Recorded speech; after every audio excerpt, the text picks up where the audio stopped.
귀한 특창으로 하나님께 또 감동을 또 전해주셔서 감사합니다. 조금씩 성도들이 계속 교회에 모여들고 있는데요. 이제 코로나19가 어느 정도 통제 수준으로 들어가고 있다고 말하고 있습니다. 이 확진자 수가 20명대로 계속 흘러가고 있고, 그 경로가 파악이 안 된 사람이 되게 이제 중요한데, 그 사람들이 지금 한 5%대 이하로 통제되고 있다고 합니다. 그래서 오늘 어떤 발표가 나올지 모르겠지만, 특별하게 만약에 문제가 없으면 이번 주까지가 아마 고강도 사회적 거리 두기 그런 어떤 일이 벌어지고 있기 때문에 다음 주부터는 정부에서 얘기하는 그 지침대로 또 예배가 정상화되지 않을까 하는 생각이 듭니다. 합회에서도 지난주죠. 제가 이제 이번 주 목요일이네요. 목회자 예배를 갔다 왔는데 지금 여러 가지 상황들이 아주 심각해서 5월, 6월까지 그 평균 출석률을 높이는, 다시 말하면 교인들이 다시금 정상으로 돌아올 수 있도록 하는 일에 최선을 다하라고 하는 지침을 받고 돌아왔습니다. 여러 가지 어렵지만 우리가 다시금 이런 환경을 뚫고 믿음으로 성도들을 다시금 이렇게 세우면서 교회가 정상적으로 선교할 수 있는 그런 환경으로 들어갈 수 있도록 함께 기도해 주시면 감사하겠습니다. 근데 아직도 나라 밖의 상황은 심각합니다. 미국의 확진자 수가 어저께 제가 본 건데 66만 명이 넘어가고 있답니다. 확진자만 66만 명. 그리고 사망자도 얼마나 건 3만 명이 넘게 지금 죽어가고 있습니다. 그러니까 큰 전쟁으로 사망하는 사망자만큼 사망자가 지금 전 세계에서 매일 발생하고 있는 거예요. 미국이 이 코로나와의 전쟁을 지금 치르고 있는 거죠. 전 세계가 코로나하고 제3계 3차 대전을 지금 치르고 있는 중이에요. 네. 그리고 매일같이 사람이 죽는데 뉴욕에서만 뉴욕주에서만 700명이 죽어가고 있다 그럽니다. 세월호 사망자 수가 약 400명이 좀 넘죠, 그죠? 그러니까 이런 참사가 매일 2건씩 뉴욕에서 벌어지고 있는 거예요. 예. 그래서 지금 미국은 셧다운이라고 해서 모든 도시 활동을 중단하는 그런 상태에 들어가는데, 이 셧다운이 한 달째 이어지고 있다고 합니다. 근데 그 한 달 만에 미국의 실업자 수가 2,200만 명이 늘어났다고 합니다. 미국 인구가 한 3억 5천 정도 되나요? 그러니까 엄청나게 많은 사람들이 지금 일자리를 잃고 있습니다. 근데 이 결과가 어떤 결과를 가져올지 몰라요. 근데 중국이 지난주 지난해 1분기 경제 보고서가 발표됐는데 마이너스 6.8%대의 경제 성장을 했다고 합니다. 이 수치는 1992년 이후 최악의 수치라고 하는 거예요. 중국 같은 경우는 계속 7%대, 최근에 한 6%대 성장을 했는데 이 세계의 공장이라고 하는 이 중국이 멈춰섰다고 하는 거예요. 지난 한 분기 동안에. 미국은 한 달 만에 2,200만이라는 어마어마한 실업자를 양산하고 있고, 유럽도 지금 모든 경제 활동이 마비되어진 이런 초유의 상황 속에서 세상은 이제 어디로 흘러갈지 누구도 예측할 수 없는 그러한 세상으로 지금 흘러가고 있는 거예요. 그래서 많은 학자들이 또 전문가들이 이야기하기를 향후 한 2년 동안 모든 경제 시계가 이 코로나로 인한 방역에 매달리게 될 것이라고 합니다. 그래서 이 코로나로 인한 특별한 현상이 약 2년 동안 계속 갈 거라고 예측을 하고 있습니다. 그래서 이 코로나 뉴노멀이라는 이런 이야기가 나오는데요. 그러니까 노멀이라는 게 뭐예요? 일상의 평범함이잖아요. 그죠? 근데 코로나 뉴노멀이라고 하는 건 무슨 말인가 하면 코로나로 인해서 벌어진 새로운 노멀, 새로운 일상이 최소한 2년 정도 간다고 하는 거예요. 왜 최소 2년인가 하면 백신 개발이 최소 2년이 걸린대요. 네. 백신이 개발되기 전까지는 우리가 아무리 강력한 무슨 이 사회적 거리 운동을 하고 한다고 하더라도 세상에 이게 전 세계 사람들이 다 감염되기 전까지는 이게 멈추지 않는 거예요. 그래서 낙천주의자인 이 빌 게이츠도 완벽한 백신이 개발될 때까지 couples of years라 해서 한 수년 정도 걸릴 것이라고 예상한다 그럽니다. 그러면서 세계 경제와 사회 상황은 완전히 기존의 패러다임을 바꾸는 큰 변혁을 가져올 거라고 하는 거예요. 그 첫 번째는 뭔가 하면 사람들이 전부 다 비대면으로 계속 일이 이루어질 거라고 하는 거예요. 화상회의라든가 온라인 강의, 온라인 쇼핑, 칸막이 식사, 비접촉으로 생활하는 게 일상이 되어질 거라고 하는 거예요. 그리고 효율성보다는 위험을 제거하는 것이 대세가 될 것이라고 합니다. 그러니까 어떻게 하면 효율적으로 할 것인가가 아니라 어떻게 하면 안전하게 할 것인가. 예. 그래서 이 경제적으로 어떤 것들을 예측하는가 하면 옛날에는 사람들이 많이 모여서 하는 이런 제조업들, 노동집약적인 이 제조업들이 생산 차질을 빚으면서 전부 다 이제 사람이 필요 없는 자동화, 지능화, 디지털화로 바뀌면서 경제가 회복되더라도 고용이 없는 회복이 전개되면서 계속 실업자는 더 크게 늘어날 거라고 하는 거예요. 예. 그러면서 기업들도 이런 추세에 맞추지 못한 기업들이 다 도산하면서 몇 년 안에 수많은 기업들이 사라지게 될 것이라고 하는 것이 전문가들의 예측입니다. 이것은 경제 변화뿐만 아니라 우리가 예상할 수 없는 사회를 뒤흔드는 격변들이 계속 일어날 것이라고 하는 거예요.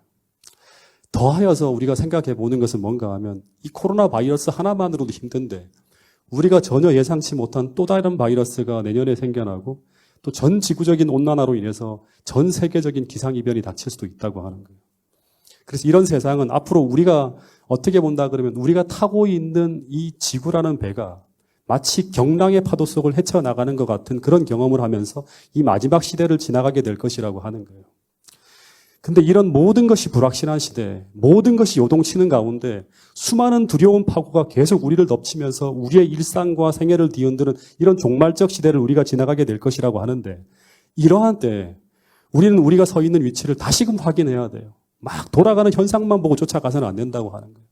그리고 우리가 앉아있는 신앙의 자리에 놓여진 우리의 믿음의 안전벨트를 말씀을 통해서 정말 견고하게 하고 다시금 메어서 이 마지막 경랑의 파도 속에서도 우리가 떠내려가지 않도록 나의 신앙과 믿음을 다시금 견고하게 할 수 있는 그런 사람들이 되어야지만 우리가 신앙을 지키면서 주님이 오시는 그날 주님께서 있으라고 하는 그 위치에 서게 될 것이라고 하는 것입니다. 여러분, 그래서 오늘 저는 세 가지의 질문이라는 주제를 가지고 여러분들과 아주 중요한 이야기를 좀 나누고자 합니다. 성경을 보면 역사 속에서 하나님의 백성들이 아주 중요한 지점을 지나갈 때 그때마다 사단은 우리 앞에 아주 위험하고 두려운 일들을 펼쳐놓습니다. 그런데 그런 세상 속을 지나갈 때 우리는 우리 앞에 펼쳐지는 그런 상황들을 보면서 우리는 그 상황 속에서 우리는 우리의 미래에 대해서 무엇을 보고 있고 그리고 어떤 음성을 듣고 있는가 하는 것입니다. 그리고 지금 우리의 삶은 어디를 향해 나가고 있는가 하는 것을 계속 살펴봐야 된다고 하는 거예요. 여기서 우리의 운명이 결정된다고 하는 그런 말을 성경은 하고 있습니다. 그 대표적인 사례가 뭔가 하면 이 민수기 13장에 보면 약속의 땅을 앞에 두고 이 하나님의 백성들의 미래를 운명 결정짓는 아주 중요한 회의가 벌어집니다. 이 회의에는 한 200만 명, 당시에 이제 이스라엘 백성들이 다 참석합니다. 모든 교인들이 다 참석해요.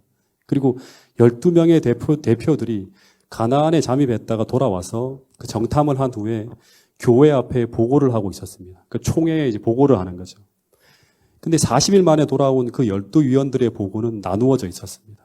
이 12명의 위원들 중에 10명은 어떤 얘기를 하는가 하면 그 땅이 좋기는 하지만 그러나 그것은 우리가 얻을 수 없는 그림의 떡이라고 하는 거예요.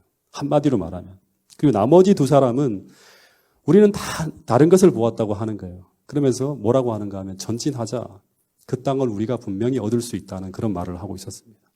그런데 총회의 결론은 다수의 의견을 따라서 가나안으로의 전진이 불가하다는 결론이 나버렸고 그러면서 다시 애굽으로 돌아가자고 하는 이야기가 흘러나오고 있는 거예요. 근데 수많은 사람들이 이 보고를 들으면서 패닉을 경험하고 있었습니다. 그동안 이 하나만을 꿈꾸며 소망하며 달려온 사람들인데 그런데 그들이 그 광야에서 고생하며 꿈꾸던 그 꿈이 실상은 이루어질 수 없는 꿈이었다고 하는 이야기를 지금 듣고 있는 거예요. 그러자 모두들 기만당했다고 하면서 그 가데스 바니아에서 모두들 울며 통곡하게 됩니다. 이것은 마치 이런 거예요. 우리가 그동안 믿음이라는 것을 붙들고 평생 살아왔는데 그런데 이 결정적인 순간에 그것은 이룰 수 없는 꿈이고 다 허망한 헛된 것이었다고 그렇게 판명났다고 하는 메시지를 그들은 지금 총회에서 듣고 있는 거예요. 다시 말해서 지금까지 그들은 허상을 붙들며 살아왔다고 하는 그런 이야기를 듣고 있는 것입니다. 그것도 200만 명이 모인 대총회에서 최고의 신앙적 리더들에게서 이런 이야기가 쏟아지고 있으니 모든 이스라엘 민중들은 다 무너지는 거예요. 전부 다 무너지는 거예요. 그러나 그들 중에 두 사람은 같은 것을 보았지만 다른 것을 말하고 있었다고 하는 거예요. 근데 이 같은 것을 본 후에 다른 대답을 하고 있었던 이 두 사람, 갈렙과 여호수아만이 이 가나안 변경에서의 이 최종 시험을 통과하고 하늘 가나안에 들어갈 수 있었다고 하는 거예요. 근데 이들을 가르는 이 차이는 어쩌면 하나님께서 이 가데스 바네아에서 이제 하늘 가나안을 바라보고 있는 이스라엘 백성들에게 던지시는 이 세 가지 질문에 대한 대답이 이런 차이를 만들어냈다고 하는 것입니다. 근데 이 세 가지의 질문은 어쩌면 오늘 가나안 변경에서 하늘 가나안을 바라보고 있는 오늘 우리들에게 던지는 매우 중요한 질문들일 수 있다고 하는 것입니다. 왜냐하면 갈렙과 여호수아처럼 이 질문에 대한 바른 대답을 가진 자만이 가나안에 입성할 수 있기 때문입니다. 그 첫 번째 질문은 이것입니다. 하나님의 백성으로서 우리는 현재 벌어지고 있는 문제와 상황을 통해서 우리의 미래를 내다볼 때 우리는 우리의 미래에 대해서 무엇을 보고 있는가 하는 것입니다. 이 질문을 여러분들 자신에게 한번 던져보세요. 우리는 하나님의 백성으로서 우리는 현재 벌어지고 있는 문제와 상황들을 통해서 우리의 미래를 내다볼 때 우리는 우리의 미래에 대해서 무엇을 보고 있는가 하는 것입니다. 실제 총회를 통해서 하나님께서 이 12정탐꾼을 가나안에 보낸 것은 어쩌면 거기서 단순히 그 땅이 어떤 곳인지 단순히 그 땅에 대한 정보를 알아보기 위해 보낸 것이 아니라 어쩌면 이스라엘 대표로서 그들의 미래에 대해서 그들은 무엇을 보았는지에 대해서 알기 위해 보낸 것입니다. 근데 그들이 돌아와서 하는 말이 무엇이었는가 하면 이야기를 쭉 들어보면 그들이 본 모든 것에 대한 가장 중심 이야기가 무엇인가 하면 거인과 안악자손에 대한 이야기. 이게 굉장히 부풀려져 있습니다.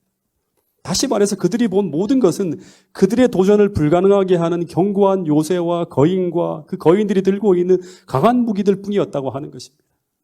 그래서 그들의 이야기의 결론은 무엇인가 하면 우리는 그 땅을 얻을 수 없다는 결론이 나오는 것입니다. 여러분, 우리는 지금 역사의 마지막을 지나가고 있는 사람들입니다. 그리고 우리 앞에는 환란으로 대표되는 수많은 문제들이 끊임없이 우리 앞에 놓여지게 될 것이라고 성경과 예언은 말하고 있습니다. 여러분, 우리의 의지와 상관없이 이 코로나 바이러스라는 전염병으로 인해서 엄청나게 세상이 지금 흔들리고 있습니다. 또 북극의 얼음이 녹아서 전 세계적인 기상이병이 일어남으로 말미암아 우리 삶은 순식간에 우리가 상상할 수도 없었던 공경 속으로 들어갈 수도 있다고 계속 세상은 이야기하고 있습니다. 그런데 이런 불안정한 세상 속에서 늘 우리 앞에는 생존의 문제들이 놓여있게 될 것인데 그런데 이런 하나하나의 문제들은 어쩌면 우리의 신앙적 미래를 결정하는 매우 중요한 문제들이 될 수 있다고 하는 것입니다. 그런데 그때마다 하나님은 그 문제 앞에 우리가 서게 될 때 그때마다 하나님은 우리에게 물으실 것입니다. 우리는 그 상황 속에서 우리의 미래에 대해 무엇을 보고 있는가 하는 이 질문들은 매 순간 우리에게 던져지는 질문이 될 것이라고 하는 것입니다. 그때마다 우리는 하나님 앞에 어떤 대답을 어떤 행동으로 매 순간 고백하게 되는가. 이것은 매우 중요한 일이라고 하는 것입니다. 제가 군에 있을 때 중대장이 3번 바뀌었는데 근데 그때마다 저는 안식일 문제로 고민해야 했고 고통을 당해야 했습니다. 매 순간마다 중대장이 바뀔 때마다 제 안식일 문제가 대두되는 거예요. 넌 왜 그렇게 하냐고. 근데 당시 제가 상대해야 되는 중대장은 그 부대 안에서 임금과도 같은 존재였어요. 그 중대가 독립중대로 떨어져 있었기 때문에. 그래서 그 사람의 말 한마디면 저를 바로 영창에 보낼 수 있는 힘을 가진 사람이고 저를 군기 교육을 돌릴 수 있었고 그리고 고참들을 통해서 가혹한 얼차리를 통해서 저에게 고통을 가할 수 있는 그런 존재였습니다. 처음에는 제가 중대장보다 이 고참들 앞에서 얼차리를 받는 것이 너무나 무서웠어요. 특별히 제가 한 번도 학교 다닐 때 맞아본 적이 없거든요. 매를 맞아본 적이 없는데 거기서는 그냥 자기 기분에 안 맞는다고 해서 아이들을 엎드려 뻗쳐시키고 이제 야삽으로 이렇게 엉덩이를 때리는데 그 한 대 맞으면 정말 정신이 없어요. 근데 안식일 문제로 이제 막 그 문제가 대두될 때 이제 그 고참들이 더 얼마나 버티는지 네 정신력이 강한지 이 야삽이 강한지 한번 시험해 보자고 한번 위협을 하는 거예요. 그때마다 저는 고민하는 거예요. 나는 저 야삽을 몇 대까지 견뎌낼 수 있을까? 너무나 두려운 거예요. 근데 그런 무시무시한 안악자손과 같은 존재 앞에서 저는 이등병 계급장을 달고 홀로 서 있는 거예요. 근데 그런 저에게 주님은 명령하시기를 마치 가나안으로 행진하라고 하는 것처럼 안식일 신앙을 지키기 위해서 전진하라고 하는 명령을 계속 저는 듣고 서 있는 거예요. 근데 결론적으로 저는 모든 안식일, 심지어 종합훈련에 끼운 금요일 저녁 안식일까지 모든 안식일을 다 지킬 수 있었는데 근데 그렇게 할 수 있었던 이유를 한 가지만 대라고 하면 저는 지금도 기억하는데요. 저는 당시 안식일을 지키기로 결심한 후 거의 쉬지 않고 끊임없이 기도하였습니다. 그렇게 매맞는 것을 두려워하는 제가 그걸 이기겨내기 위해서 계속 기도하는 거예요. 식사 시간, 훈련 시간, 잠자는 시간, 걸어가는 시간, 심지어 다른 사람과 이야기할 때도 거의 쉬지 않고 계속 기도했어요. 계속. 그런데 그 모든 기도 시간마다 주님은 나의 시선을 계속 문제가 아닌, 다시 말하면 중대장이나 인사계나 고참이 아닌 그 문제보다 더 크신 하나님을 계속 바라볼 수 있도록 도와주셨다고 하는 것입니다.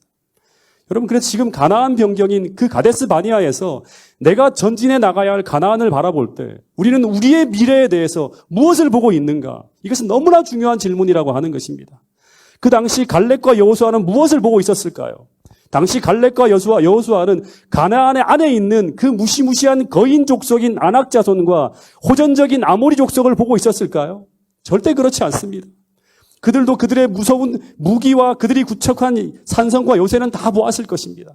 그들도 아낙 자손을 보면서 무거운 부담과 어쩌면 그들과 싸울 때 그들이 겪게 될 상처와 고통과 어려움과 심지어 목숨을 걸어야 하는 죽음의 두려움도 느꼈을 것입니다. 그러나 그럼에도 불구하고 그들이 전진을 이야기할 수 있었던 것은 믿음을 가진 사람이 아니라면 결코 볼 수 없는 그들이 전진할 때 그들 앞에 펼쳐질 미래를 그들은 보고 있었습니다. 그런데 그들이 바라본 그 미래는 어떤 미래였을까? 어떤 미래를 보았기에 그들은 전진을 말할 수 있었을까요? 성경은 이야기하고 있습니다. 신명기 1장 29절부터 30절 말씀인데 이 말씀은 굉장히 중요한 말씀입니다. 같이 한번 읽어보겠습니다. 시작. 내가 너희에게 말하기를 그들을 무서워하지 말라. 두려워하지 말라. 너희보다 먼저 가시는 너희의 하나님 여호와께서 애굽에서 너희를 위하여 너희 목전에서 모든 일을 행하신 것 같이 이제 너희를 위하여 싸우실 것이며 광야에서도 너희가 당하였거니와 사람이 자기의 아들을 안는 것 같이 너희 하나님 여호와께서 너희가 걸어온 길에서 너희를 안으사 이곳까지 이르게 하셨느니라. 하나 이 일에 너희가 하나님 여호와를 믿지 아니하였도다. 그러나 그는 너희보다 먼저 그 길을 가시며 장막칠 곳을 찾으시고 밤에는 불로 낮에는 구름으로 너희가 갈 길을 지시하신 자이시니라. 이 본문의 내용을 보면 이 이야기는 모세가 40년 전에 가데스 바니아에서의 장면을 회고하며 적은 글이에요. 네, 다 돌고 난 다음에. 근데 이 글은 가데스 바니아에서 가나안을 향해 전진을 명하는 하나님의 명령 앞에 모세가 바라본 미래의 모습입니다. 근데 갈렙과 여호수아도 아낙 자손과 거인들과 견고한 요새 앞에서 전진을 명하는 하나님의 명령을 앞에 두고 그들이 본 그들의 미래는 바로 뭔가 하면 여기 핵심이 뭐예요? 그들보다 앞서 가셔서 그들의 미래를 열고 계시는 하나님이었습니다. 다시 말해서 지금 우리 앞에 놓인 산더미 같이 문제를 해결하기 위해서 우리보다 앞서 가셔서 우리의 미래를 열고 계시는 하나님을 오늘 우리도 볼 수만 있다면 우리는 우리의 산더미 같은 문제를 앞에 두고서라도 전진을 하라고 하는 하나님의 명령 앞에 순종할 수 있다고 하는 것입니다. 여러분 다시 묻겠습니다. 오늘 우리는 산더미 같은 문제 앞에 포위되어져 있는 오늘 우리의 현실 앞에서 여러분은 여러분의 미래에 대해서 무엇을 보고 있습니까? 여러분 역사의 마지막에 사단은 우리의 신앙적 전쟁을 막기 위해서 수많은 문제들을 우리 앞에 던져놓을 것이라고 이야기하고 있습니다. 그때마다 우리는 우리의 현실에 놓여진 그 아낙 자손과 거인들과 여리고 성만을 보아서는 안 된다고 하는 것입니다. 여러분 이 싸움은 어쩌면 단 하나의 싸움입니다. 그것은 바로 뭔가 하면 보는가 보지 못하는가의 싸움이기 때문이에요. 보면 우리가 이길 수 있고 보지 못하면 굴복한다고 하는 것입니다. 여러분 성경에는 이런 이야기들이 무수히 많이 등장하고 있습니다. 오늘 우리가 히스기야처럼 적들에 포위되어져 있는 그 18만 대군 앞에서도 그들이 보고 기도할 수 있다면 전혀 상황이 달라지는 거예요. 우리가 다니엘의 세 친구들처럼 그 거대한 풀무불 앞에서도 보고 증거할 수 있다면 다른 일이 펼쳐지는 거예요. 우리가 모세와 이스라엘 백성들처럼 홍해와 애굽 군대에 포위되어져 있어도 보고 전진할 수 있다면 다른 일이 펼쳐지는 거예요. 만약 우리가 여호수아와 이스라엘 백성들처럼 그 창일한 요단강 앞에서도 보고 요단강 속으로 들어갈 수만 있다면 그리고 견고한 여리고성 앞에서도 보고 돌 수만 있다면 승리를 이미 얻은 것처럼 우리가 확신할 수 있다고 하는 거예요. 여러분 왜냐하면 우리 하나님은 언제나 우리보다 앞서 가시기 때문이라고 이야기하고 있습니다. 다시 말해서 앞서 가셔서 모든 문제를 이미 다 해결해 놓으셨기 때문에 우리는 승리를 취할 수 있다고 이야기하고 있습니다. 여러분 그래서 우리가 보고 돌아서는 것이 아니라 보고 앞으로 전진하기만 하면 홍해가 갈라지도록, 여리고성이 무너지도록, 요단강이 갈라지고 골리앗이 쓰러지도록, 18만 대군이 사라지도록, 모든 우리의 미래의 길을 다 승리로 얻어갈 수 있도록 이미 다 준비하신 분이 우리 하나님이시라고 성경은 이야기하고 있습니다. 이 사실을 우리 모두가 믿을 수 있게 되기를 간절히 바라겠습니다. 그래서 마찬가지로 보는가 보지 못하는가의 싸움이 이 가데스 바니아에서 펼쳐지고 있었다고 하는 것입니다. 여러분, 마태복음 18장에 보면 이런 이야기가 나옵니다.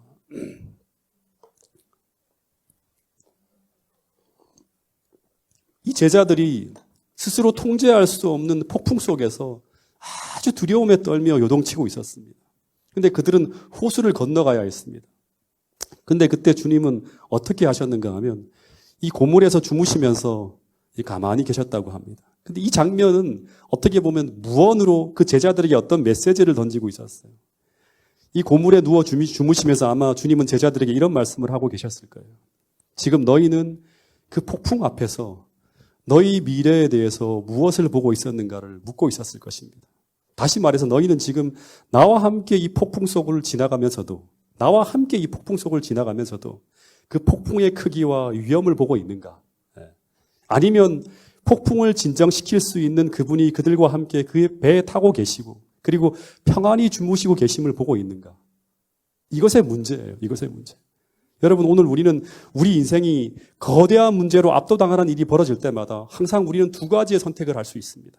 하나는 우리의 상황에 초점을 맞추거나 아니면 우리의 구원자 되신 예수님께 눈을 고정시키는가. 이 둘 중에 하나를 선택할 수 있다고 하는 것입니다. 여러분, 우리 모두가 우리의 시선을 어지럽히는 폭풍의 문제보다 훨씬 더 위대하신 예수님께서 그 폭풍 같은 문제 속에서도 우리와 함께 걸어가고 계신 모습을 우리가 놓치지 않고 주목하고 바라볼 수 있게 되기를 간절히 바라겠습니다. 그래서 비록 우리가 경랑의 환경이 나는 파도 속에 우리가 흔들리고 있지만 그러나 우리는 우리의 목적지를 향해 나가고 있음을 믿게 될 수 있기를 간절히 바라겠습니다. 그래서 히브리서 12장 2절에는 이런 말씀이 있습니다. 이 말씀을 같이 한번 읽어보겠습니다. 시작. 믿음의 주요 또 온전케 하시는 이인 예수를 바라보자. 그는 그 앞에 있는 기쁨을 위하여 십자가를 참으사 부끄러움을 개의치 아니하시더니 하나님 보좌 우편에 앉으셨느니라. 사단은 계속 문제를 부풀려서 우리로 하여금 주님을 바라보지 못하게 하고 있습니다. 근데 사도 바울은 우리 보고 어떻게 하라고 하는가 하면 날마다 믿음의 주여 우리를 온전케 하시는 이인 예수를 바라보라고 하는 것입니다. 그분에게 초점이 맞춰져 있으면 우리는 흔들리지 않고 경랑의 파도 속에서도 우리가 주님이 바라시고 원하시는 안전한 목적지까지 나아갈 수 있다고 성경은 이야기하고 있습니다. 두 번째 질문은 이것입니다. 두 번째 질문은 우리는 지금 어느 음성을 들으며 따라가고 있는가 하는 것입니다. 다시 말해서 이거를 조금 더 구체적으로 설명하면 우리는 산더미 같은 문제 앞에서 어쩌면 생존의 문제가 걸려있는 중요한 선택의 현장에서 우리는 지금 어느 라디오 방송국에 우리의 채널을 고정하고 있는가 하는 것입니다. 여러분, 하여튼 요즘에 수많은 방송들이 있지만 다 자기들이 보고 싶은 것만 보고 듣고 싶은 것만 듣고 들을 수 있도록 계속 편파적으로 방송을 하죠. 그죠? 자기들이 원하는 대로. 그런 것처럼 우리는 선택을 해야 돼요. 이 마지막 상황을 해석하는 또 우리에게 들려주는 그러한 방송을 선택을 해야 되는 거예요. 다시 말해 우리는 결정적인 순간 어디에서 들려오는 음성을 들으며 그 문제를 해결해 나가려고 하고 있는가. 굉장히 중요한 부분이죠. 당시 이스라엘 백성들이 머물고 있는 광야는 인간이 생존할 수 없는 죽음의 땅이요. 물은 물론 먹을 것, 입을 것 전혀 없어요.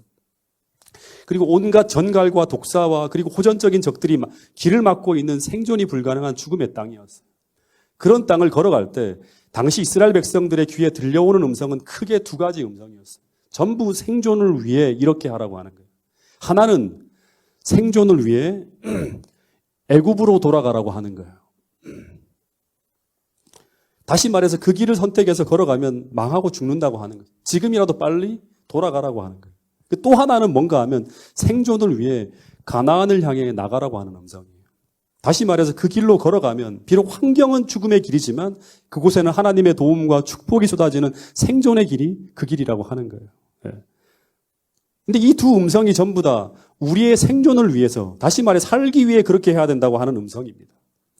근데 이 애굽으로 돌아가라고 하는 음성은 언제나 더위와 배고픔, 목마름, 그리고 호전적인 가나안 족속과의 싸움, 이런 두려움이 몰려올 때 계속 더 크게 들려오는 그런 음성이었습니다. 그러나 그들이 광야의 길을 걸어갈 때 실제 더위와 굶주림, 목마름, 이런 고통들이 얼마나 그들이 그런 고통을 겪으면서 아마 지나갔을지 한번 생각해 봐야 됩니다. 그들이 견딜 수 없을 만큼 큰 고통이었을까요? 여러분, 신명기, 출애굽기, 민수기 다 읽어보면 실제로는 그들이 말하고 있는 그런 고통들을 대부분 겪지 않고 걸어갔다고 성경은 이야기하고 있습니다. 조금은 겪었겠죠. 네. 제가 2018년 4월 말쯤에 지난 1월 달에 저희 교회에 오신 그 미국에 계신 김기홍 목사님께서 저를 미국으로 초청을 해서 미국에 갈 기회가 생겼었습니다. 근데 당시 목사님의 초청 조건은 무엇인가 하면 첫 번째, 반드시 아이는 두고 와야 되고 두 번째는 부부 동반으로 와야 된다고 하는 것이 조건이었습니다. 근데 그때 제 아내는 지금 아마 좀 아시는 분도 계시겠지만 이 고소공포증이 있어요, 이 사람은. 그리고 더하여서 비행기 폐쇄공포증 때문에 4시간 이상의 비행기 여행은 불가능한 사람이었어요. 근데 미국까지 가려고 하면 14시간 정도 한 비행기를 타야 됩니다. 미국 중부로 넘어가기 때문에. 근데 14시간 정도 장기간 비행기를 타고 이제 미국으로 들어가는 여행을 이제 계획하고 있다고 하면 뭐 이 사람은 못 가는 것이 당연한 거예요. 근데 혹시나 싶어서 지나가는 말로 한마디를 던졌어요. 여보, 화폐에서 이런 기회를 나한테 주었는데 당신 갈 수 있겠어? 하고 물어봤습니다. 근데 그때 이 사모가 과거엔 항상 그런 제안을 하면 이런 지하에 거절을 하는데 근데 뭐에 홀렸는지 가겠다고 하는 거예요. 그래서 몇 번을 제가 물어본 후에 돌아서면 안 된다. 이 티켓팅을 하고 난 다음에는 철회가 불가능하다고 하면서 물었는데 이 사람이 괜찮다고 해서 합회에 가겠다고 보고를 했고 그리고 얼마 후에 김기용 목사님께서 티켓팅을 했어요. 그리고 저한테 이제 비행기표 2장을 메일로 딱 보내주셨습니다. 그래서 취소는 이제 불가능한 거예요. 근데 티켓팅이 끝나자마자 김기용 목사님으로부터 3주간의 일정표를 쭉 보내주셨는데 근데 그 일정을 보고 난 후에 저희 두 사람은 거의 패닉 상태에 빠졌습니다. 왜냐하면 그 일정은 우리 생각에는 현재 우리의 상태로는 감당할 수 없는 일정이었어요. 그래서 못 간다고 말씀을 드려야 되는데 근데 문제는 뭐예요? 티켓팅이 끝난 후라 변경이 불가능한 거예요. 네. 만약에 취소를 하거나 다른 사람에게 돌리면 엄청난 손해가 이제 벌어지는 거예요. 그럼 그것도 물어야 되잖아요. 근데 마치 이것은 애굽에 있는 이스라엘 백성들에게 너희들 적과 꿀이 흐르는 가나안 땅으로 들어가라고 하는 그 말씀에는 이들이 다 오케이를 했어요. 그래서 홍해를 딱 건넜는데 홍해를 건너고 난 다음에 그들에게 제시된 여정이 그들이 예상한 지중해 대로가 아니라 사람이 살 수 없는 광야 남쪽으로 행하는 경로로 쭉 데리고 가는 거예요. 그래서 만약 그들이 미리 알았으면 거부했을지도 모르는 그런 경로였습니다. 그러나 그들은 이미 홍해를 건넌 후라 돌아갈 수 없는 것과 똑같은 거예요. 그래서 하나님은 그들이 홍해를 건너기 전까지는 그들에게 어떤 경로로 가나안에 갈지에 대해서는 설명해 주지 않았던 거예요. 목사님이 알려주신 미국 여행 일정에는 어떤 게 포함되어 있는가 하면 이 4,000m가 넘는 고산을 2곳이나 오르는 거였어요. 하나는 반나절 이상 올라가는 이 콜로라도주에 있는 파이크 피크라고 하는 산이 이런 산인데 이 산 꼭대기까지 올라가는 거예요. 네. 그리고 또 하나는 뭔가 하면 유타주에 있는 킹스픽이라고 하는 산이었는데 이 산은 2박 3일 일정으로 간대요. 그러니까 밑에서부터 가는 거예요. 근데 산중에 텐트를 치고 자야 되는데 그리고 얼마의 정도의 여정이는가 하면 산 꼭대기까지 올라갔다 내려오는데 10km를 걷는 거예요. 왕복 50km예요. 가는 데만 25km. 제가 공수부대 출신도 아니고 제가 무슨 공수훈련을 받으러 가는 것도 아닌데 이 40대 후반에 제가 군에 있을 때도 해본 일이 없는 그런 일을 저한테 하라고 하는 거예요. 그리고 또 하나는 뭔가 하면 진짜 이거 할 수 없는 거였는데 이게 뭔가 하면 엔제스 랜딩이라고 하는 이제 어디죠? 거기서 벼랑의 밧줄을 타고 지나가는 일정인데 고소공포증이 있는 성주 엄마에게는 기절초풍할 일이 도저히 갈 수 없는 그러한 어떤 그 길이었어요. 이런 길이에요, 실제로. 제가 지나온 길인데요. 이 밑에는 벼랑입니다. 근데 오직 이거 하나를 걸고 지나가는 거예요. 근데 얘기했지만 비행기도 못 타고 조금만 높은 산에 올라가더라도 막 패닉 상황이 돌아와서 갈 수가 없는 사람이 이 길을 걸어간다고 하는 거예요. 그리고 매일 10시간, 어떤 경우에는 이틀을 꼬박 운전해서 서울, 부산을 5번 왕복하는 어마어마한 여정을 캠핑카를 타고 움직인다고 하는데 이것은 누가 봐도 우리가 감당하는 것이 불가능한 일정이었어요. 제가 목사님께 조심스럽게 전화를 드려서 제 아내가 한 해 전에 아주 힘든 어떤 시간들을 보내서 지금 회복 단계라 건강이 좋지 못해서 그러는데 일정을 좀 조정해 주면 어떻겠냐고 물어봤더니 그때마다 돌아오는 대답이 뭔가 하면 고재원 목사님 제 나이가 몇인지 아십니까?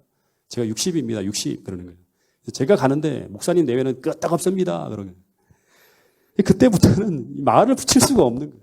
설레임보다는 두려움 속에서 매일매일 그날을 기다린 거예요. 근데 몇 달이 지난 후에 저는 놀라운 광경을 목격했습니다. 제 아내가 2주간의 일정을 마치고 돌아오는 비행기를 탔다고 하는 거예요. 근데 단 하나의 문제도 없었다고 하는 거예요. 기적같이 모든 일정을 거의 다 소화를 했어요. 이게 해발 4,800m 파이크 피크에 올라서 정상에서 찍은 사진이고요. 그리고 여기 보입니까 이거? 엔젤스 랜딩, 이 벼랑이에요, 벼랑. 여기 지금 이 사람이 지금 여기 있는 거예요. 매달려 있는 거예요. 제가 사진을 찍었어요. 네. 그걸 걸었고, 그리고 킹스픽 해발 3,000m 넘는 베이스 캠프에다가 캠핑을 하고 있는 모습이에요. 저는 분명히 여행 내내 아파서 병원에 실려가거나 혹은 일정을 캔슬하고 돌아오거나 아니면 조기 귀국하거나 하지 않을까 하는 염려로 미국 비행기에 올라가는 순간부터 돌아오는 순간까지 내내 기도하며 불안감에 떨었었는데 근데 비록 여행은 우리가 생각했던 것보다 훨씬 더 빡세고 힘들었어요. 우리 마지막에 들어가는 야곱의 환란도 우리가 생각하는 것보다 훨씬 더 빡세고 힘든 상황 속으로 들어갈 거예요. 그러나 우리가 느꼈던 불안과 두려움과 어려움에 대한 염려는 많은 부분 우리가 견뎌야 했던 것이 아니라 우리 생각 속의 두려움이었다고 하는 것입니다. 제가 저녁 시간마다 계속 야곱의 환란을 이야기할 때마다 우리 생각 속의 그 두려움과 영적인 투쟁이라고 말씀드린 것과 똑같은 일이 벌어지는 거예요. 왜냐하면 목사님이 이미 많은 부분 우리를 위해서 우리 부부가 오기 전에 몇 달 전부터 대비를 해주셨어요. 네. 이게 우리가 한 달 동안 탔던 캠핑카인데요. 캠핑카를 또 정비하시고 예비 운전도 해보시고 우리가 자는 이 뒤에 칸에 보면 이 트레일러가 우리가 잠잤던 곳인데 저 트레일러 안에 에어컨부터 시작해서 콜로라도의 추위를 대비한 히터까지 먹는 것도 전부 다 한국식으로 다 목사님께서 대비해 놓으셨다고 하는 것입니다. 마찬가지로 이스라엘 백성들이 광야 길을 걸어갈 때 그들에게 제일 힘든 것은 4가지였습니다. 네 가지를 무서워했어요. 첫 번째는 뭐였는가 하면 강렬한 햇빛. 이거 어떻게 하지? 두 번째는 물이에요, 물. 광야는 물이 없어요. 세 번째는 음식이에요, 음식. 어떻게 애굽에서부터 그 200만 명을 먹일 수 있는가? 늘 고민인 거예요. 네 번째는 뭐였는가 하면 호전적인 적들이에요. 그 길을 지나갈 때마다 그들을 공격할 적들이에요. 근데 그들이 단 한 번이라도 뜨거운 햇볕 아래 머문 적이 있었는가? 성경에 보면 단 한 번도 없었어요. 왜냐하면 하나님이 그들이 걸어가는 모든 길에 햇빛을 가려주셨기 때문이에요. 다시 말하면 하나님께서 그 광야의 모든 어려움에 대비해서 이미 준비를 다 끝내고 그들을 인도하고 있다고 하는 거예요. 당시 제가 미국 여행을 다 서부 쪽에서 여행을 했는데요. 전부 다 광야지대 사막이었습니다. 근데 낮에 여름에 갔잖아요. 기온이 40도까지 올라갈 때 밖에 나가면요 잠시도 서 있을 수가 없었어요. 조금 오래 서 있으면 그냥 열사병이나 일사병에 걸려 죽을 수밖에 없는 그런 상황이에요. 햇빛에는 못 견디는 거예요. 근데 놀라운 것은 그늘에 들어오면 얼마나 시원한지 모릅니다. 네. 그래서 어디를 가나 계속 그늘을 찾아다녔습니다. 그래야 살 수 있고 쉴 수 있는 곳이 바로 광야입니다. 근데 하나님께서 이스라엘 백성들이 걸어가는 그 모든 곳에 구름으로 다 해를 가려주셨다고 하는 거예요. 그래서 그들은 뜨거운 햇볕으로 불평해서는 안 되는 것이었습니다. 여러분 실제 우리가 수많은 불편한 상황 속에서 수없이 불평하고 원망하고 고통스러워하지만 그러나 그 기간을 지나갈 때 우리는 눈에 보이지는 않지만 우리는 상상할 수 없는 하나님의 큰 보호와 돌보심 속에서 신명기의 표현을 그대로 빌리면 하나님께서 마치 우리를 꼭 품에 안으시고 큰 고통 속을 지나가고 계실지도 모른다고 하는 이야기를 성경은 우리에게 던져주고 있습니다. 여러분 그래서 어쩌면 그 위대한 보호와 돌보심 속에서 우리가 살아가고 있기 때문에 우리는 지금까지 무너지지 않고 어려운 순간들을 버티면서 이만큼 평안하게 이 길을 걸어가고 있다고 하는 사실에 우리 모두가 감사할 수 있게 되기를 간절히 바라겠습니다.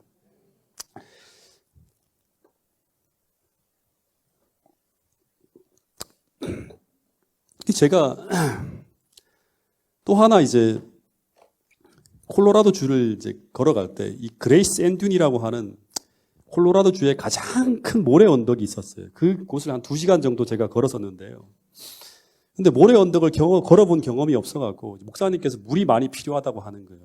근데 저는 아이, 물을 이제, 물이 그렇게 많이 필요할까? 2시간 정도 걸으면 PT병 한 병 정도만 들고 가면 되겠다 싶어서 500cc짜리 물 한 병에다 물을 담아갖고 저는 가고 있었어요. 근데 목사님은 어떻게 하셨는가 하면 워터백을 준비해갖고 등에다가 아예 이제 워터백을 메고 물통을 잔뜩 짊어진 거예요. 배낭처럼 준비해갖고 호수를 어깨 쪽으로 빼가지고 계속 수시로 물을 마시면서 걸을 수 있도록 해서 그 모래 언덕을 걷는 거예요. 근데 제가 실제로 사막을 걸어보니까 이 사막은요, 상상할 수 없을 만큼 건조해요. 그래서 5분 간격으로 계속 물이 땡기는 거예요. 막 갈증이 막 심하게 오는 거예요. 물을 마시지 않으면 도저히 걸어갈 수 없는 길이 바로 뭔가 하면 사막길이었어요. 예. 근데 부조화 선지자를 보면 하나님은 이스라엘 백성들이 가는 곳마다 어떻게 하셨는가 하면 반석을 열어서 그들이 먹을 수 있는 충분한 물을요, 제한 없이 공급해 주셨다고 하는 그런 기록이 나옵니다. 매일같이 물이 나올 수 있도록 해주셨어요. 이 시편 78편 15절에 있는 말씀. 이 말씀 같이 한번 읽어보겠습니다. 시작. 반석을 쪼개시고 매우 깊은 곳에서 나오는 물처럼 흡족하게 마시게 하셨으며. 예, 광야에서 그 사막이라는 곳에서 반석을 쪼개셔갖고 매우 깊은 곳에서 나오는 물처럼 흡족하게라는 말이 나오죠. 절대 목마르지 않도록 그들에게 충분한 물을 공급해 주셨다고 하는 것이 성경의 이야기입니다. 여러분, 우리가 진리를 따라 걸어가면 순종하며 걸어가는 그 모든 경로를 따라서 계속되는 하나님의 공급과 돌보심이 있다고 성경은 이야기하고 있습니다. 그래서 우리는 우리의 생존을 위해서 돌아가는 것이 아니라 어떻게 해야 되는가 하면 순종하며 전진해야 된다고 하는 것입니다.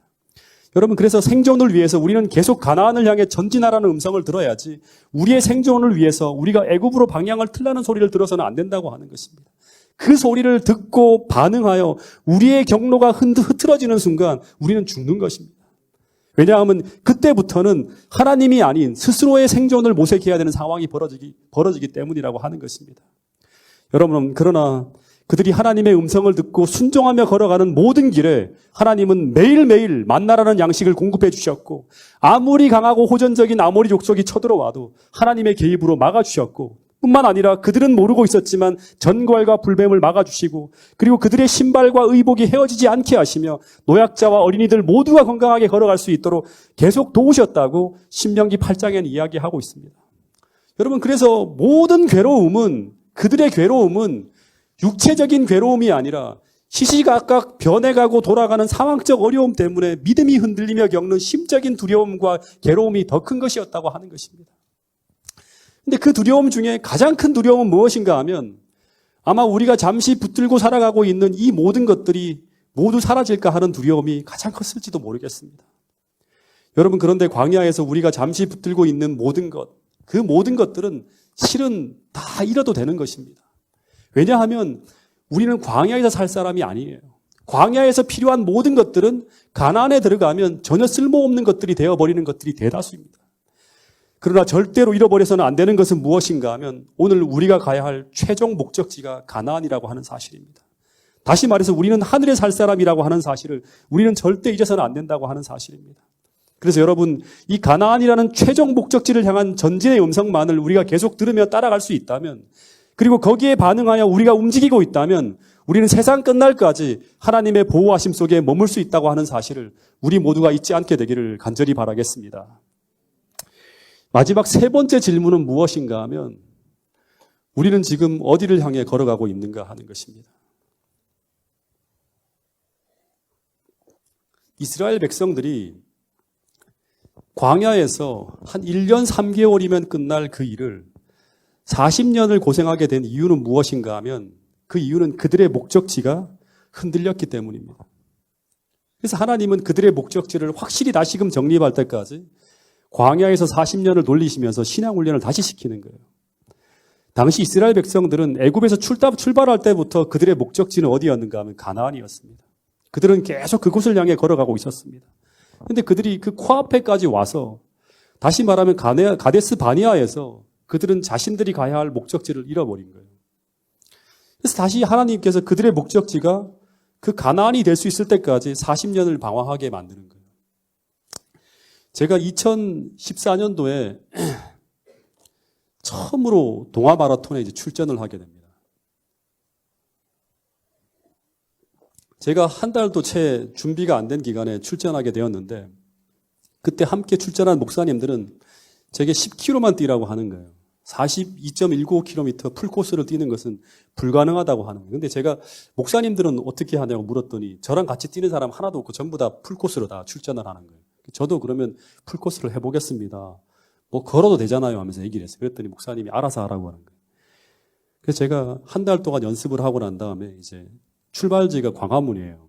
이 광화문에서 이제 제가 이제 맨 마지막 2그룹인가 최종 제일 못 뛰는 사람들이 처음 출전하는 사람들이 뛰는 그 그룹에 딱 들어가서 트럭에다가 이제 짐을 실어 보내야 돼요. 그러니까 옷을 다 벗어야 됩니다. 그리고 무거운 것 이런 것들이 하나도 없어야 돼요. 그래서 휴대폰부터 시작해서 지갑까지 다 가방에 집어넣고 트럭에 실어서 넣어요. 그럼 그 트럭이 어디로 가는가 하면 제가 들어가게 되는 메인 스타디움 그 경기장 앞으로 다 트럭이 짐을 싣고 가는 거예요. 그래서 제가 짐을 다시 되찾아가기 위해서는 반드시 어떻게 해야 되는가? 제 목적지가 어디예요? 올림픽 주 경기장까지 가요. 거기는 제 신분증부터 시작해서 돈, 그 다음에 휴대폰 다 들어있는 가방이 거기 있는 거예요. 이 목적지를 잃어버리면 안 되는 거예요. 왜냐하면 제 삶의 중요한 것들은 다 거기 옮겨가 있기 때문에. 똑같아요. 우리가 하늘이라는 목적지를 잃어버리지 않기 위해서는 어떻게 하는 우리의 출발지에서 우리가 가지고 있는 모든 것들이 다 어디 있어야 되는가? 하늘에 있어야 돼요. 예. 제일 중요한 것들은 전부 다. 예. 저는 어떻게든 서울 올림픽 주 경기장까지 달려야 되는 상황이에요. 근데 제가 시작과 동시에 제 기량이 한 달 연습했잖아요. 너무너무 부족해서 목사님들과 다 떨어지게 되었어요. 목사님이 처음에는 같이 뛰어주다가 아이고 이랑 같이 가다가는 기록이 안 나오잖아요. 전부 다 앞서 가시는 거예요. 그래서 여러분 경건의 연습이 중요한 거예요. 만약에 이 믿음의 훈련이 잘 안 돼 있으면 진짜 42.195km를 가긴 가는데 저처럼 죽을 고생을 하는 거예요. 예. 5km쯤 되니까 무릎에 부상이 왔어요. 그러니까 무릎이 아픈 거예요. 전진이 불가능한 상황이 되어버렸어요. 그래서 제가 걷다 뛰다 하니까 시간이 계속 늘어지니까 주위의 사람들이 자꾸 사라져가는 거예요. 전부 다 앞서가고 저는 자꾸 처지는 거예요. 근데 한 25km 지점쯤 지나가니까 이제 거기 반환점을 도는 거거든요. 5km마다 있는 음수대가 사라져요. 사라지는 거예요. 다 정리를 하는 거예요. 그러니까 이미 모든 경기에 뛰는 사람들은 다 제 앞으로 다 간 거예요, 이미. 점점 더 처지게 되는데 30km쯤 지나가니까 어떻게 되는가 하면 이제 저희들은 도로에 뛰잖아요. 도로 통제가 풀려요. 차들이 막 다 다니기 시작하는 거예요. 그러면 제가 그때부터는 홀로 인도길을 뛰는 거예요. 근데 뭘 붙잡고 있어요? 동아일보 마라톤 하면서 가지고 혼자 뛰어가는 거예요. 사람들은 뒤에 쳐다보는 거예요. 그러다 보니까 계속 진짜 이걸 가야 되나 말아야 되나 포기해야 되나 말아야 되나 수많은 생각이 떠오르는 거예요. 근데 포기하지 않고 계속 달리다 보니까 시간이 얼마가 지나갔는가 8시쯤 출발하는데요. 5시간 반이 넘어가고 있었어요. 그러니까 오후 한 3시쯤 되겠죠. 8시부터 뛰기 시작해서 오후 3시까지 뛰고 있는 거예요.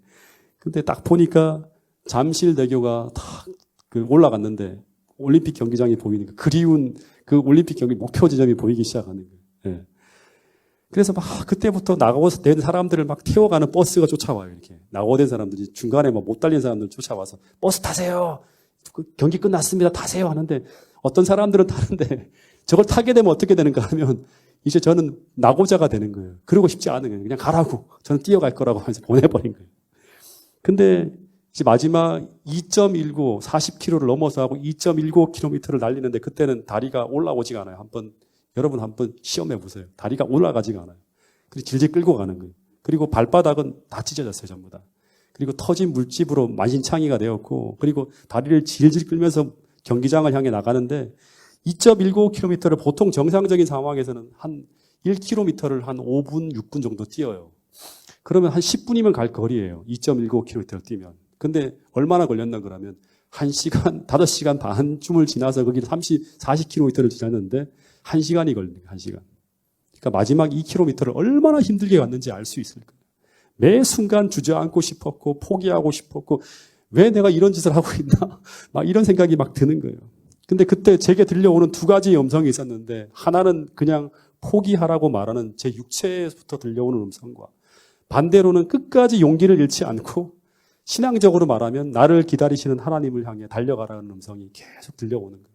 제가 신앙적으로 막 생각을 하게 되었어요. 신앙이 마지막 야곱의 환란을 통과하는 사람들이 아마 이런 경험을 하게 되는 것이 아닌가. 그리고 마치 그 올림픽 주 경기장은 뭐처럼 보였는가 하면 제가 가야 될 천국처럼 보이는 거예요.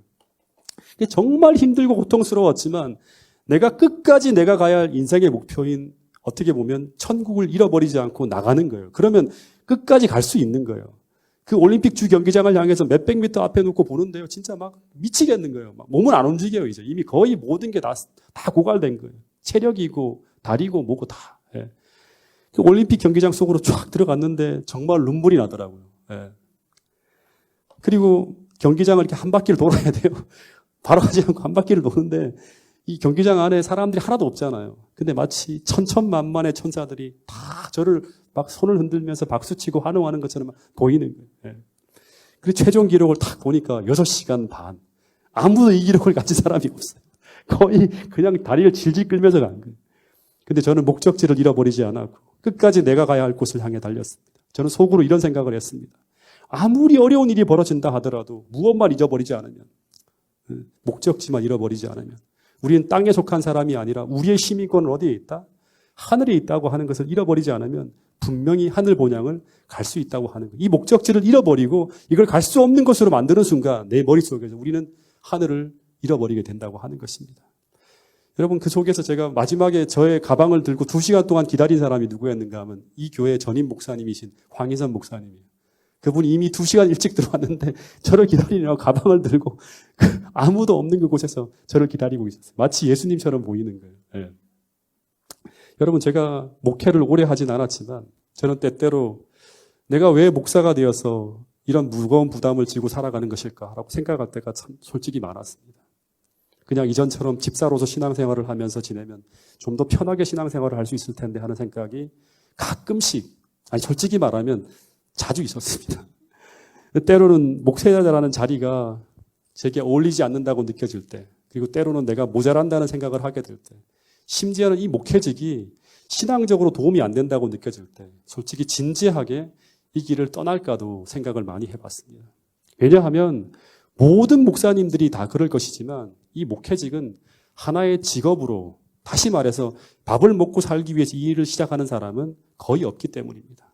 근데 어느 순간 내가 하나의 직업으로 이 목회를 하고 있다고 느껴질 때, 다시 말해서 제가 제 이상대로 이 목회를 하고 있지 않다고 느껴질 때 솔직히 이 자리를 떠나고 싶었습니다. 왜냐하면 목회를 하기 시작하게 됐던 처음 동기가 뭔가 하면 주님을 더 가까이 만나고 싶어서, 그리고 처음에는 주님 앞에 올인하고 싶어서 시작한 것인데 이런 것들이 하나둘 희미해져 갈 때 왜 내가 목회를 하는 것인가를 심각하게 생각할 때가 있었습니다. 근데 그런 생각이 떠오를 때마다 하나님은 언제나 제가 처음 목회를 나갈 때 저에게 보여주신 소명을 떠올리게 해주셨습니다. 제가 흔들릴 때마다, 그리고 저를 부르실 때 보여주셨던 그 소명을 계속 기억나게 해주셨습니다. 그리고 이 소명에서 돌아서면 내 신앙이 흔들리게 되고, 그러면 좋은 평신도나 행복하고 편안한 신앙생활이 아니라 더 큰 어려움들이 몰려오게 될 것이라는 생각들을 보여주셨습니다. 여러분, 우리가 잘 아는 것이지만 사무엘상에 보면 이 법궤를 짊어지고 벳세메스로 달려가는 소에 대한 이야기가 나오는데, 그 이야기를 보면 그 어미소가 두 젖먹이 송아지를 떼어놓고 하나님의 법궤를 짊어지고 벳세메스라고 하는 곳으로 하나님의 소명을 따라갑니다. 근데 그 여정의 끝에 무슨 일이 벌어지는가 하면 이 소가 어떻게 되죠? 벳세메스로 가서는 번제로 드려지는 거예요. 그처럼 비록 그 끝이 만신창이가 되고 또 죽음이라는 것으로 끝이 난다고 하더라도 이 멍에를 벗을 수 없는 것이 바로 뭔가 하면 소명을 받은 자의 삶이라고 하는 것입니다. 근데 이것은 저뿐만 아니라 우리 모두에게 적용될 수 있는 그러한 이야기라고 하는 것입니다. 여러분, 이제 잠시 눈을 감고 기도하며 생각하는 시간을 갖도록 하겠습니다. 여러분, 우리는 그리스도인으로서 또한 남은 무리로서 소명을 받은 자들입니다. 소명을 받은 자들만이 이 자리에 설 수 있는 것입니다. 여러분, 그래서 우리는 우리가 받은 빚에서 돌아서서는 안 된다고 하는 것입니다.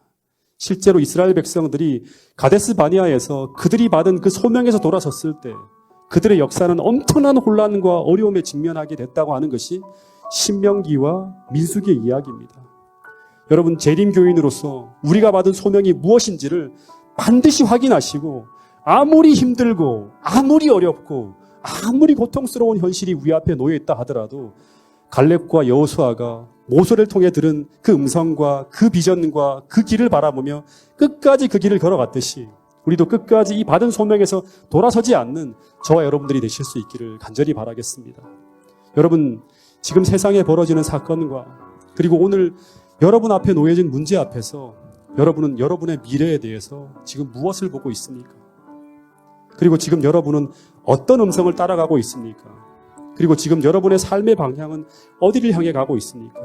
지금 우리는 가데스 바니아를 지나 요단을 향해서 이 마지막 가나안을 넘어가야 하는 그 지점에 우리가 서 있다고 하는 사실입니다. 오늘 우리 삶이 하나님이 보여주는 그 영광스러운 비전을 바라보면서 정말 멋지게 주님을 위한 마지막 전쟁을 위해서 우리 모두가 헌신할 수 있게 해달라고 이 시간 간절히 기도하는 시간을 함께 갖도록 하겠습니다. 다 같이 기도하도록 하겠습니다.